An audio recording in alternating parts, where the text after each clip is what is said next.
우리 첫 번째 시즌으로 한국의 문학의 거장 박완서 작가님의 작품들을 선정을 해주셨잖아요. 특별히 작가님을 선정하신 이유가 있으실 것 같은데 어떤 이유에서 박완서 작가님의 작품들을 선정하셨는지요? 박완서 작가님의 책은 우선은 저는 이제 중고등학교 학교에 저기 사서 교사로 근무를 하면서 제일 많이 대출해준 책이었어요. 왜냐하면은 박완서 작가님의 책이 필독서였거든요. 학생들이 꼭 읽어야 하는 책. 그렇기 때문에 대출도 가장 많이 되고. 근데 또 제가 근무하던 학교가 박완서 작가님과 좀 각별했어요. 왜냐하면은 음. 작가님이 졸업하신 학교였거든요. 아. 그래가지고 작가님의 섹션이 따로 있었어요. 그래서 그 작가님의 모든 책들이 전시가 되어 있고, 그리고 이제 돌아가신 후에 작가님의 사진이라던가 아니면은 그런 이제 습작 같은 것들, 그림들, 이런 것들을 또 전시를 해놓았거든요. 그러다 보니까 좀 내적 친밀감 때문에 그 작가님을 좀 생각하게 되었고, 그건 이제 저의 이유고, 또 좀 문학적인 면으로 살펴본다면, 박완서 작가님은 좀 우리 현대사의 아픔을 좀 온몸으로 겪어내는 작가님이세요. 그래서 우리 모두의 어머니라는 이미지가 있으실 정도로 그런 멋진 작가분인데요. 처음 젊은 시절부터 작가 활동을 하셨던 건 아니었고, 좀 어느 정도 이제 연세가 있으신 후에 단숨에 써내려간 그 글로 상을 받으셨어요. 그 상을 받으신 이후에 이제 작가의 활동이 시작되셨는데요. 그 작품이 남옥이라는 작품이거든요. 그래서 박간서 작가님은 좀 한국의 뿌리를 좀 더 생각해 보실 수 있는 그런 작품들이 많아서 교민들에게 또 해외에 계신 분들에게는 좀 더 의미가 있지 않을까 하는 음. 생각이 들어서 박완서 작가님을 처음에 한번 선정을 해보았습니다. 정말 의미 있는 것 같아요. 라온 회원님에게도, 그죠? 내가 근무했던 학교를 졸업하신 작가님이자 내가 사랑하는 제자들이 가장 많이 읽었던 책들이고, 그래서 그 작품들을 이제 첫음으로 우리가 이렇게 엮어서 북클럽을 시작한다는 거 되게 특별한 것 같은데, 어, 3개월 동안 작품, 한 달에 한 권씩 책을 읽게 되잖아요. 그러면은 어떤 작품들을 선정하셨는지 하나씩 설명을 해주시면 좋을 것 같아요. 네, 첫 번째 작품은 아이들이 가장 많이 빌려갔던 중고등학교 필독서인 그 많던 시간은 어디로 갔을까라는 작품이에요.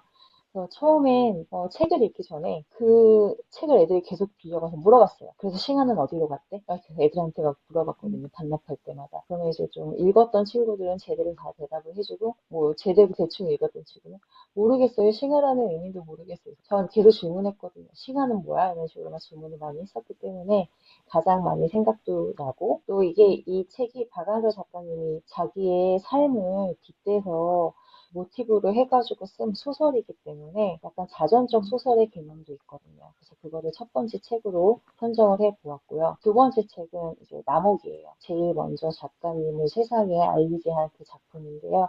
이 시대가 금화천 싱하가 고 전시대였기 때문에 시대의 순으로 싱하 다음에 남옥을 정해 보았고요. 남옥은 전쟁 직후, 6.25 전쟁 직후의 내용이에요. 그래서 이 책을 처음에 집필을 하실 때 박완서 작가님이 좀 뭔가 글을 쓰고 싶다는 생각이 처음에 들었을 때 여기에서 나온 좀 재밌는 에피소드가 있는데 이 남옥에 나오는 화가가 있어요. 오키도라는 화가가 있는데 그 화가는 실제 우리나라의 유명한 화가 박수근 화가의 실존 인물을 빗대서 만든 인물이거든요. 그래서 그 박수근 화백의 삶을 글로 써봐야 되겠다 하고 쓰셨는데 실제로 몇 페이지가 나오지 않더래요. 그래가지고 자기의 상상력을 더해서 글을 써봤더니 갑자기 막 글이 뿜어져 나오면서 하루에 막 20페이지 이상씩 단숨에 써내려 가셨다고 하시더라고요. 그래서 이런 내용이 자기의 삶이랑 그리고 상상력이랑 결합시킨 소설이어서 또 이것도 재미가 있고요. 아까 말씀드렸던 그 박수근 화백이 여기에서 어떻게 또 등장하고 어떤 일화가 있었는지 그 부분을 또 재미있게 눈여겨보시면서 읽어보시면 좋을 것 같아요. 그리고 마지막은 박완서 작가님의 에세이, 소설이 아닌 에세이를 한번 뽑아보았어요. 소설만 읽는 것보다 저희는 또 K작가 정주행 시리즈라고 해가지고 한 작가의 다양한 작품 세계를 만날 수 있는 좋은 북클럽이잖아요. 그렇기 때문에 소설, 자전적 소설, 그리고 좀 더 역사적 소설, 그리고 박완서 작가님의 에세이 이렇게 세 가지를 한번 선정을 해보았습니다. 네. 들으면서도 너무 재밌을 것 같고, 그런, 꼭 읽어보면 좋겠다라는 생각이 막 드는데요.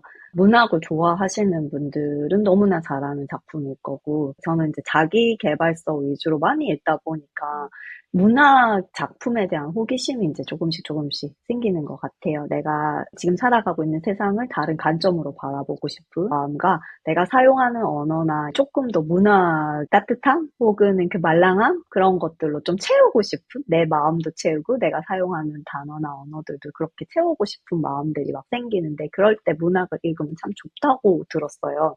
그랬을 때 딱 시작하는 문학을 읽고 싶은 마음이 들었을 때 그때 박완서 작가님 작품으로 시작해도 되게 좋을 것 같다는 생각이 막 드네요. 박완서 어떻, 작가님이 또 어, 이 책이 그 우리말을 많이 쓰셨어요. 순우리말. 요즘 음, 한글 파괴가 되게 많거든요. 아이들도 그렇고 또 이 인터넷이 많이 발달하게 되면서 좀 이렇게 줄임말 많이 쓰고 문어 비속어가 많아지는 세대가 된 거예요. 그렇기 때문에 좀 우리말로 된 그런 순수한 문학 작품들을 많이 접하다 보면은 또 이 표현 같은 게 너무 건조해지는 세상이고 그래서 이럴 맞아요. 때 문학 작품은 뭐 생각도 깊게 해주고 내 언어의 폭도 확장해주고 그리고 이런 표현도 확장해주고 좀 똑같은 그 중복되는 표현을 요즘 많이 쓰는데 그런 표현 말고 아 이런 다양한 표현이 있구나 이런 거를 많이 알게 해주는 그런 참 첫 번째 시작으로 좋은 책이 아닐까라는 생각이 듭니다. 우리가 지금 계속 말씀드렸던 것처럼 3개월 동안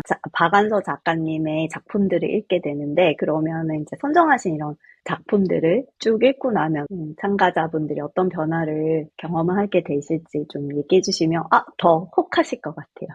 이게 작가님마다 이제 그 음, 스타일이라는 게 있어요. 음, 어떤 작가님은 좀 이렇게 묘사를 잘하시는 분들도 계시고 또 어떤 작가님은 되게 좀 이렇게 위트 있게 글을 쓰시는 분들도 계시고 또 어떤 작가님은 되게 건조하게 쓰시면서도 뭔가 깊이를 담과 있기도 하고 이게 좀 작가님마다 다 스타일이 있는데요. 그게 또 한 작가의 작품을 연달아 세 권을 읽다 보면은 그 작가님의 좀 세상에 더 깊이 빠지게 되면서 좀 더 친해지지 않을까. 그리고 좀 배울 수 있지 않을까라는 생각이 들어요. 우리가 글을 쓸 때도 제일 글쓰기 연습이 좋은 게 필사이듯이 작가님의 그런 언어라든가 표현 방법을 배울 수 있는 건 그 작가님의 책을 많이 읽는 거라고 생각하거든요. 또 박완서 작가님은 음, 현대사를 살아오셨으면서 그거를 글 속에 많이 담으셨어요. 그래서 그 현대사를 직접 작가님의 작품을 통해서 좀 간접 경험을 할 수 있는 그런 좋은 기회가 되지 않을까 하는 생각이 들고요. 또 그 시대를 좀 이해할 수 있는, 그 시대의 삶은 이랬고, 또 이런 일들이 벌어졌구나. 좀 가슴 아픈 시대이기는 하지만 또 이런 책을 통해서 그 상황을 이해를 하고 또 부모님의 세대를 이해할 수 있는 경험이 되지 않을까라는 생각이 듭니다. 그런 얘기들 많이 하세요. 책은 혼자 읽은 거 아니에요? 라는 또 말씀들을 많이 하시는데 사서 선생님으로서 책 같이 읽는 거 어떤 의미가 있는지 그것도 한번 짚어주시면 좋을 것 같아요. 네, 책은 혼자 읽죠. 읽는 건 혼자 읽지만 감상은 함께 나눠야 된다고 생각을 해요. 또 책도 같이 읽을 수도 있어요. 뭐 낭독을 통해서 같이 읽을 수도 있고 돌아가면서 읽을 수도 있고. 근데 이게 생각은 혼자 하는 것보다 이렇게 나눌수록 더 풍성해지잖아요.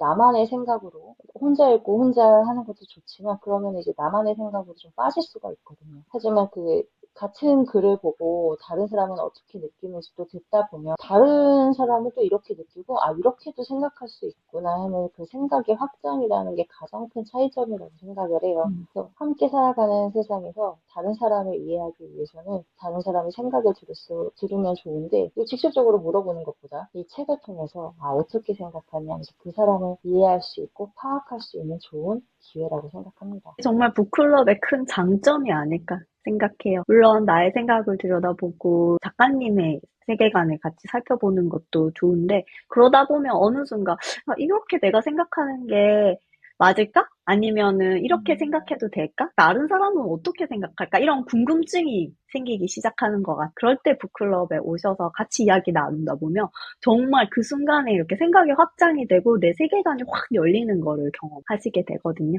그런 부분에 있어서 정말 북클럽, 책을 함께 읽고 나누는 것, 그 정말 중요한 것 같다는 생각이 많이 듭니다. 그러면은 마지막으로 우리 사서의 밑줄. 어떤 분들이 오시면 좋을지 우리 라운 회원님이 조금 더 설명을 해주세요. 교민분들은 한국 음, 작가분들의 책을 읽는 기회가 많지 않으시잖아요. 또 음, 어떤 작가분들이 또 요즘 또 주목받는 이런 작가분들이실지도 궁금하실 테고, 또 책을 읽으신다고 해도 어떤 책부터 읽어야 되는지 고민이 되실 수도 있을 것 같아요. 근데 이제 사서의 밑줄이라는 그런 북클럽을 통해서 K 작가, 한국 작가들의 생각 같은 거, 사상 같은 것도 좀 함께 공유하면 좋으실 것 같고요. 그리고 요즘엔 한국은 어떤지, 또 요즘의 트렌드는 어떤지, 또 요즘 작가들은 어떤 생각을 갖고 있는지, 또 더 좋은 거는 미국의 작가분들과 또 어떤 차이점이 있는지 비교하실 수도 있으실 것 같거든요. 그런 분들이 오셔서 또 한 권만 읽는 것도 아니고 세 권 같이 읽으면서 그 작가분들의 그 생각과 삶에 좀 빠져보시는 것도 좀 색다른 경험이지 않을까 싶어요. 그런 분들이 많이 찾아오셨으면 좋겠습니다. 작가의 세계를 충분히 그 3개월 동안 풍성하게 경험해 보시고 싶은 분들 오셔서 같이 읽고 나눔으로써 또 새로운 세계관을 조금 경험하실 수 있는 경험들을 가져가셨으면 좋겠습니다. 오늘 너무 수고 많으셨고요. 저희가 오늘 영상 이렇게 올라가면은 그 밑에 링크가 달릴 거예요. 그래서 사서의 밑줄 북클럽에 관련된 자세한 상세 내용들과 그다음 스케줄 있으니까 살펴보시고 관심 있으신 분들은 함께 하시면 좋겠습니다. 오늘 함께 해주신 라온혜님 너무 감사드려요. 감사합니다.